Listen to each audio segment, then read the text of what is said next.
औज़ुबिल्लाहिमिनश्शैतानिर्रजीम बिस्मिल्लाहिर्रहमानिर्रहीम। अज़ीज़ तलबा, आज फ़िज़िक्स क्लास नहम बाब नंबर 4 के न्यूमेरिकल हम करने जा रहे हैं। तो इसमें जो फार्मूले इस्तेमाल होने हैं वो ये हैं। फार्मूला नंबर 1 है f is equal to square root of F X square plus F Y square. Second one, theta is equal to tan inverse F Y over F X. Third one, F X is equal to F cos theta. Fourth one, F Y is equal to F sine theta. पाँचवा formula है tau is equal to F cross L या tau is equal to F L sine theta. Seventh one है W is equal to M G. तो students start करते हैं 4.1। 4.1 में हमें कहा गया है कि 10 न्यूटन एक्स एक्सिस के समत में है। ये हमारे पास एक्स एक्सिस के समत में एफ एक्स कंपोनेंट होता है जो कि है 10 न्यूटन, और 6 न्यूटन वाई एक्सिस में है, और हमारे पास एफ वाई जो है वो 6 न्यूटन हो जाएगा। और उसके बाद 4 न्यूटन मनफी एक्स एक्सिस की तरफ है, तो ये भी एक्स एक्सिस पर ही है, लेकिन ये मनफी एक्स एक्सिस है, इसलिए इसको जो है वो हम -4 न्यूटन ले लेते हैं। तो अगर हम एफ एक्स टोटल निकालें तो ये दोनों एफ एक्स जो है वो ये वाला एफ एक्स और ये वाला एफ एक्स दोनों को जो है वो माइनस करेंगे, तो हमारे पास इसका दोनों का रिजल्टेंट आएगा जो कि 6 न्यूटन होगा। अच्छा, अब हमने रिजल्टेंट फाइंड करना है इसका। तो रिजल्टेंट फाइंड करने के लिए पहला ही फार्मूला है f is equal to square root of F X square plus F Y square whole square root. तो इसमें वैल्यूज़ पुट करते हैं। एफ एक्स जो है उसकी वैल्यू हमारे पास है 6 का स्क्वायर आ गया, प्लस एफ वाई जो है उसकी वैल्यू है हमारे पास 6, और ये भी 6 का स्क्वायर आ गया है। अब अगर हम इन दोनों को सिंप्लीफाई करते हैं तो ये हमारे पास आ जाएगा 36 प्लस 36, तो ये हो जाएगा स्क्वायर रूट ऑफ 72, जो कि आ जाएगा इसका अगर हम स्क्वायर रूट लेते हैं तो ये आ जाएगा 8.5 न्यूटन। और चूँकि फोर्स जो है वो एक वेक्टर क्वांटिटी है, ये हमने उसका मैग्नीट्यूड फाइंड किया है। इसके लिए डायरेक्शन की भी ज़रूरत होती है, तो डायरेक्शन के लिए फार्मूला नंबर 2 है tan inverse F Y over F X. This is equal to tan inverse F Y जो है वो हमारे पास है 6 न्यूटन, और एफ एक्स जो है वो भी 6 न्यूटन है। और अगर हम इनको कैंसिल करते हैं tan इनवर्स 1 आ जाएगा, और tan इनवर्स 1 अगर हम कैलकुलेटर से देखें तो ये theta is equal to 45 degree, और ये एक्स एक्सिस के साथ जो है वो 45 डिग्री जो है वो एंगल बन गया। ये हमारे पास इसकी डायरेक्शन भी आ गई है और इसका मैग्नीट्यूड भी आ गया है। इस तरह से ये क्वेश्चन सॉल्व हो गया है। स्टूडेंट चलते हैं 4.2 की तरफ। तो 4.2 में उसने कहा है 50 न्यूटन की फोर्स जो है वो उसने दे दी है हमें 50 न्यूटन, और उसके साथ एक्स एक्सिस के साथ 30 डिग्री का ज़ाविया बना रही है। Theta is equal to 30 degree आ गया। इसके अमूदी कंपोनेंट्स मालूम करने हैं हमने। अमूदी कंपोनेंट से मुराद है एक्स कंपोनेंट हमने फाइंड करना है और वाई कंपोनेंट हमने फाइंड करना है। ये हमने जो है वो फाइंड करनी है दो चीज़ें। तो फार्मूला नंबर 3 जो है वो अगर हम इस पर गौर करें तो ये है F X is equal to F cos theta,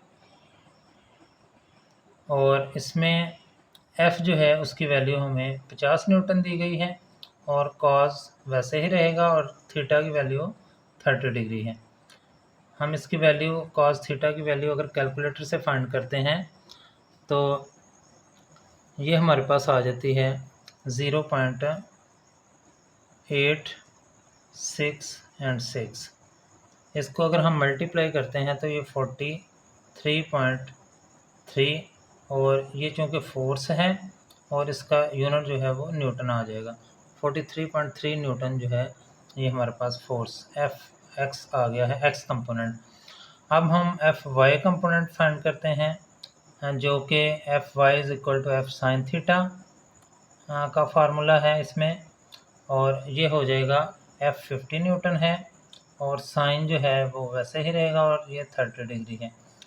और 50 साइन 30 की अगर हम वैल्यू देखें तो ये कैलकुलेटर से 0.5 आती है, और इसको अगर हम मल्टीप्लाई करें तो ये 25, और ये चूँकि एफ वाई है यानी फोर्स है, और ये इसका यूनिट भी न्यूटन आ गया। तो इस तरह से हमने ये इसके मोदी कंपोनेंट्स मालूम कर लिए हैं। स्टूडेंट 4.3 करते हैं। आप 4.3 में उसने कहा है इस फोर्स की मकदार और समत बताइए, यानी हमने इसका जो है वो मैग्नीट्यूड मालूम करना है और इसकी समत भी बतानी है जो कि थीटा होगा उस फोर्स का जिसका एक्स कंपोनेंट 12 न्यूटन है। एक्स कंपोनेंट उसका दिया है F X is equal to 12 newton है ये, और वाई कंपोनेंट जो है वो 5 न्यूटन है। एफ वाई जो है वो हमें दिया गया है जी 5 न्यूटन। तो इसमें जो है वो एफ हमने फाइंड करनी है, तो पहला ही formula F is equal to square root of F X square plus F Y square. इसमें वैल्यूज़ पुट कर लेंगे। Square root of F X की वैल्यू 12 है, 12 का स्क्वायर हो गया, और एफ वाई की वैल्यू जो है वो 5 है, 5 का स्क्वायर हो गया, और इसको अगर हम स्क्वायर ओपन करते हैं तो ये 144 आ जाएगा और ये 25 आ गया, और इस तरह से ये हमारे पास आ गया है 1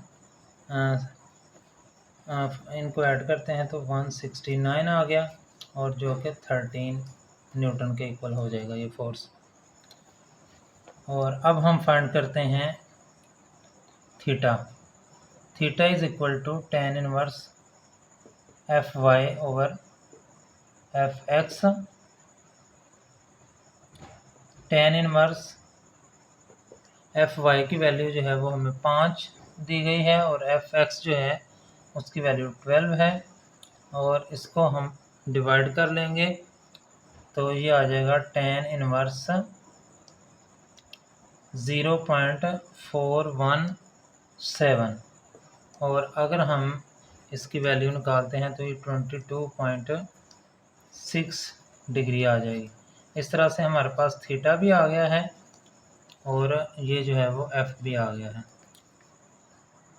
जी स्टूडेंट्स करते हैं 4.4।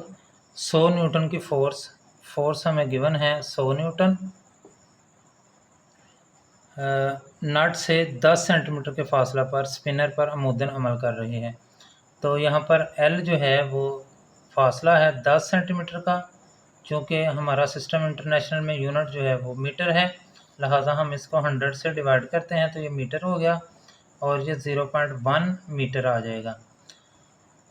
अब उसने कहा कि अमूदन अमल करती है। अमूदन मीन्स थीटा की वैल्यू जो है वो 90 डिग्री आ गई, और इससे पैदा होने वाला टॉर्क हमने मालूम करना है। तो टॉर्क इज़ इक्वल टू 5वां फार्मूला है यहाँ पर एफ एल साइन थीटा। तो एफ़ की वैल्यू जो है वो हमारे पास 100 है, मल्टीप्लाइड बाय एल जो है वो 0.1 है, और मल्टीप्लाइड बाय साइन 90 डिग्री।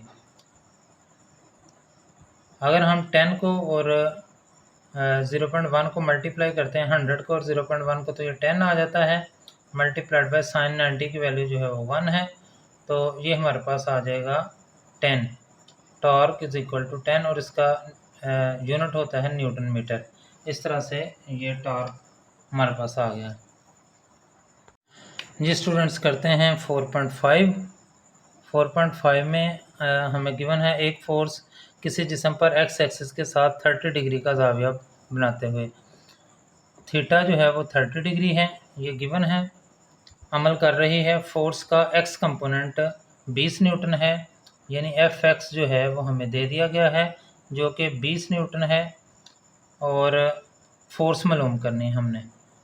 तो इसके लिए एक्स कंपोनेंट वाला फार्मूला है F X is equal to F cos theta, F X जो है वो हमारे पास 20 है, और एफ हमने फाइंड करना है, कॉस थीटा जो है, थीटा की वैल्यू 30 है, 20 इज इक्वल टू एफ, और कॉस 30 की अगर हम वैल्यू निकालें कैलकुलेटर से तो ये आ जाएगी 866, और ये इधर मल्टीप्लाई हो रहा है, इधर जाएगा तो डिवाइड हो जाएगा, 20/0.866 इज इक्वल टू एफ। तो अगर हम इसको डिवाइड करते हैं तो ये हमारे पास आ जाएगा 23.1 newton, this is equal to F, जो कि रिक्वायर्ड क्वांटिटी है हमारी। जी स्टूडेंट्स 4.6 की तरफ आते हैं। तो 4.6 में है किसी का कार के स्टीयरिंग व्हील का रेडियस 16 सेंटीमीटर है। तो रेडियस जो है वो गिवन है 16 सेंटीमीटर। तो यहाँ L जो है वो 2 रेडियस के इक्वल होगा, और यहाँ पर जो है वो हम इसको करेंगे 2 मल्टीप्लाइड बाय 16, और ये L is equal to 16 multiplied by 2 32 centimetre आ जाएगा। इसको हमने मीटर में कन्वर्ट करना है, तो उसी तरह से जिस तरह से पहले किया हमने, इसको 100 से डिवाइड करेंगे और ये मीटर में कन्वर्ट हो जाएगा। 100 में डिवाइड करने से हमारे पास जो है ये आ जाएगा 0.32 मीटर, ये L आ गया है हमारे पास। उसने कहा है कि इस कपल से पैदा होने वाला टॉर्क मालूम करना है, जबकि फोर्स जो है वो 50 न्यूटन दी गई है, F बराबर है 50 न्यूटन। तो टॉर्क वाला फार्मूला इसमें चूँकि एंगल नहीं है तो एंगल के बगैर 6 वाला फार्मूला है टॉर्क वाला, tau is equal to F cross L। तो F जो है वो हमारे पास है 50 मल्टीप्लाइड बाय 0.32। जब हम इन दोनों को मल्टीप्लाई करते हैं तो ये हमारे पास आ जाता है 16, और टॉर्क जो है उसका यूनिट होता है न्यूटन मीटर। तो इस तरह से हमारे पास टॉर्क आ गया है। स्टूडेंट स्टार्ट करते हैं 4.7। 4.7 में एक पिक्चर फ्रेम 2 अमूदी डोरियों से लटक रहा है। ये जो है वो हम कहते हैं कि ये एक फ्रेम है जो कि 2 डोरियों से लटक रहा है। एक डोरी जो है वो इस तरह से हम इसकी बना लें, और एक जो है वो ये डोरी बना लें। तो फ़र्ज़ करें कि ये हमारे पास जो है वो ऊपर कोई छत है जिसके साथ ये लटक रहा है। तो इसमें जो टेंशन है डोरी में, ये T1 पहली टेंशन है और ये दूसरी है T2, और इसमें जो वज़न होगा वो नीचे को अमल करेगा W, और टेंशन जो है वो ऊपर को अमल करेगी। तो उसने कहा है कि 2 डोरियों से लटक रहा है जिसमें टेंशन जो है T1, एक डोरी में टेंशन है 3.8 न्यूटन, और दूसरी डोरी जो है वो T2 है, इसमें टेंशन है 4.4 न्यूटन। तो स्टूडेंट्स देखें कि अगर ये फ्रेम जो है वो नीचे नहीं गिर रहा तो इसका मतलब है ये इक्विलिब्रियम में है। तो इक्विलिब्रियम की पहली शर्त के मुताबिक तमाम फोर्सेस का जो सम है वो ज़ीरो के इक्वल होता है। यानी हम दूसरे लफ्ज़ों में कह सकते हैं कि ऊपर की तरफ अमल करने वाली फोर्सेस जो हैं उनका सम बराबर होगा नीचे की तरफ अमल करने वाली फ़ोर्स के। तो ये W नीचे की तरफ अमल कर रही है, T1 जो है वो हमारे पास 3.8 है, और प्लस दूसरी जो है वो 4.4 है। तो ये हमारे पास आ जाएगी, इनको जब हम ऐड करते हैं तो ये 8.2 न्यूटन। चूँकि W जो है वज़न जो है वो एक फ़ोर्स है, लिहाजा इसका यूनिट न्यूटन होगा। जी स्टूडेंट स्टार्ट करते हैं 4.8। तो इसमें हमें जो है वो एक डायग्राम दी गई है जिसमें उसने बताया है कि एक जो है वो ब्लॉक है और इसका जो है वो मैस 5 kg है, जो कि एक डोरी के साथ बंधा हुआ है, और इसके साथ ही ये दूसरी डोरी के साथ एक छोटा ब्लॉक बंधा हुआ है जिसका मास जो है वो 3 kg है और उसने कहा है कि आपने जो है वो टेंशन मालूम करनी है हर डोरी में। तो ये फ़र्ज़ कर लें हम, ये वाली जो टेंशन है ये T1 है और ये वाली जो टेंशन है ये T2 है। तो अगर हम पहले T1 की बात करें तो इसके लिए मैस जो है वो हमें गिवन है एम, इसको जो है वो M1 कह लें हम अगर, जो कि 3 kg है, और जो M2 है उसको हम कह लें कि वो 5 kg है। तो अगर हम इस डोरी का जो है वो टेंशन फाइंड करते हैं तो इस डोरी के साथ चूँकि एक ही मैस लटक रहा है, लिहाजा इस डोरी में टेंशन जो है वो T1 असल में W के बराबर होगी और W आपको पता है mg के इक्वल होता है। तो चूँकि ये T1 की बात हो रही है तो यहाँ पर M1 लिख लेते हैं। तो T1 जो टेंशन है ये हमारे पास आ जाएगी 3 मल्टीप्लाइड बाय जी की वैल्यू आपको पता है 10 होती है, तो ये 30 न्यूटन जो है ये हमारे पास आ गई है। अब आते हैं T2 की तरफ। अब T2 ये जो डोरी है इसके साथ ये 5 kg भी लटक रहा है और 3 kg भी लटक रहा है। तो इसमें जो टेंशन होगी T2 वो दोनों मैसेज की वजह से होगी। इसमें होगा M1 प्लस M2, दोनों मैसेज चूँकि इससे लटक रहे हैं लिहाजा इसमें टेंशन ये हो जाएगी। तो M1 जो है वो हमारे पास 3 है प्लस M2 जो है वो 5 है।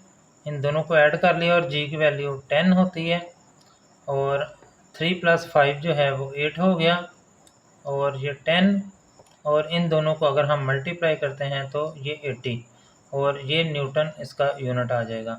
इस तरह से ये दोनों टेंशन्स जो हैं वो आ गई हैं। ये T2 है और ये हमारे पास T1 है। जी स्टूडेंट, स्टार्ट करते हैं 4.9। तो इसमें उसने कहा है एक नट 10 सेंटीमीटर लंबा है। तो L जो है एक नट 10 सेंटीमीटर लंबा स्पैनर इस्तेमाल करके 200 न्यूटन की फोर्स से कस दिया गया। स्पैनर की लंबाई 10 सेंटीमीटर है जिसको हम मीटर में कन्वर्ट करेंगे 10/100 मीटर। तो ये बन जाएगा 0.1 मीटर और फोर्स जो है वो F बराबर है 200 न्यूटन जो कसने के लिए इस्तेमाल हुई है, और इसे 150 न्यूटन की फोर्स से ढीला, अब इसको ढीला करना है, पहले कसा है अब इसको ढीला करना है तो उसके लिए फोर्स 150 न्यूटन है। अब फोर्स 2 दफ़ा इस्तेमाल हुई है, इसको F1 कह लें, इसको F2 कह लें, और फिर ये L1 हो जाएगा। अब मालूम क्या करना है, कितना लंबा स्पैनर दरकार होगा। तो लेंथ ऑफ स्पैनर जो है वो हमने फाइंड करनी है, जो कि L2 हम रख लेते हैं क्योंकि L1 ऑलरेडी हम यूज़ कर चुके हैं। तो हमने जो है वो सेकंड कंडीशन ऑफ इक्विलिब्रियम पढ़ी है कि क्लॉकवाइज मोमेंट और एंटी क्लॉकवाइज मोमेंट जो है वो बराबर होते हैं। तो हम जो है वो एक टॉर्क जो है वो उसको हम F1 L1 कह लेते हैं और दूसरे टॉर्क को F2 L2 कह लेते हैं। क्योंकि एंटी क्लॉकवाइज और क्लॉकवाइज जो है वो आपस में बराबर होंगे तो ये जो है वो इक्विलिब्रियम में आएगा। तो F1 जो है वो हमें गिवन है 200 न्यूटन और FL जो है वो हमारे पास है 0.1 इज़ इक्वल टू F2 जो है वो हमारे पास 150 और L2 जो है वो हमने मालूम करनी है, L2 ये आ गया। अच्छा, इसको और इसको मल्टीप्लाई करेंगे तो 20 आ जाएगा और ये 150 इधर आएगा तो डिवाइड हो गया, this is equal to L2। L2 जो है वो हमारे पास, इसको अगर हम डिवाइड करते हैं तो ये हमारे पास आ जाएगा 0.133 और ये मीटर में आया है।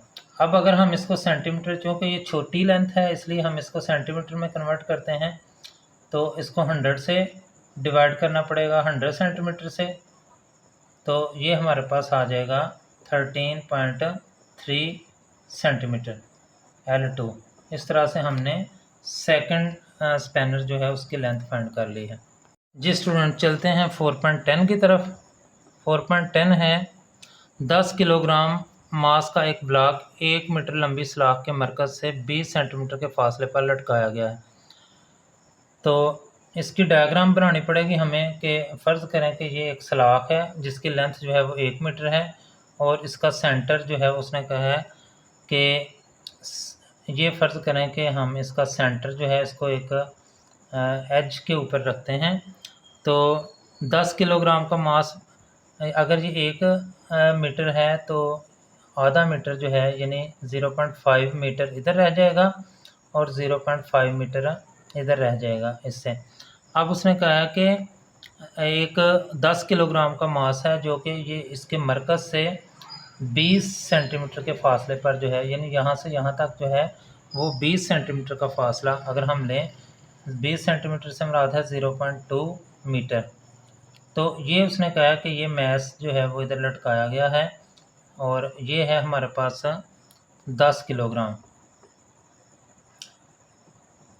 तो सलाख को इसके सेंटर ऑफ ग्रेविटी पर इक्विलिब्रियम में लाने के लिए, ये सेंटर ऑफ ग्रेविटी इसका, इस पर इक्विलिब्रियम में लाने के लिए इसके दूसरे सिरे पर कितनी फोर्स लगाने की ज़रूरत है। ये दूसरा सिरा है इसका, इस पर हमने जो फोर्स लगानी है वो मालूम करनी है।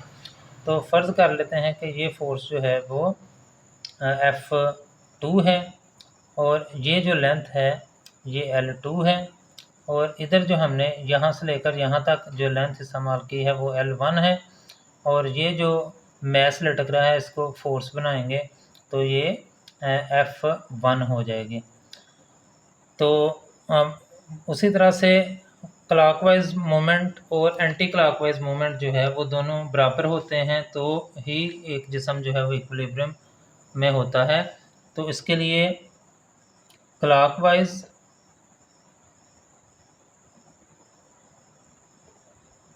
मोमेंट बराबर होगा एंटी क्लॉकवाइज मोमेंट के।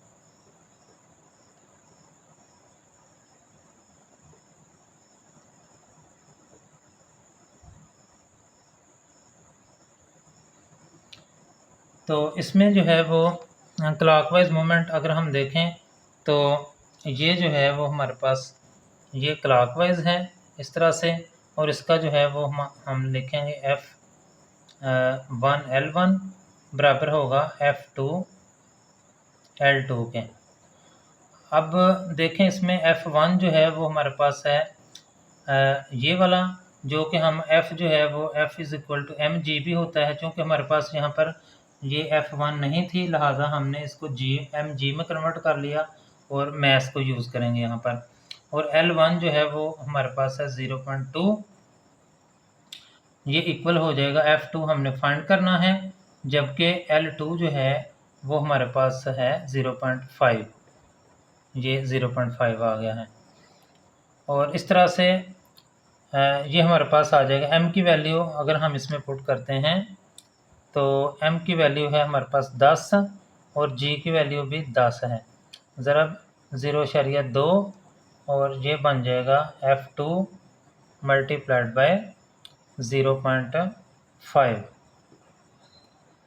और इन दोनों को मल्टीप्लाई किया 100 हो गया, 100 को 0.2 से किया तो 20 हो गया और ये इधर आके डिवाइड हो गया 0.5, this is equal to F2। 0.5 को अगर हम 20 से डिवाइड करते हैं तो ये 40 न्यूटन आ जाएगा, this is equal to F2। ये हमारे पास फोर्स आ गई है।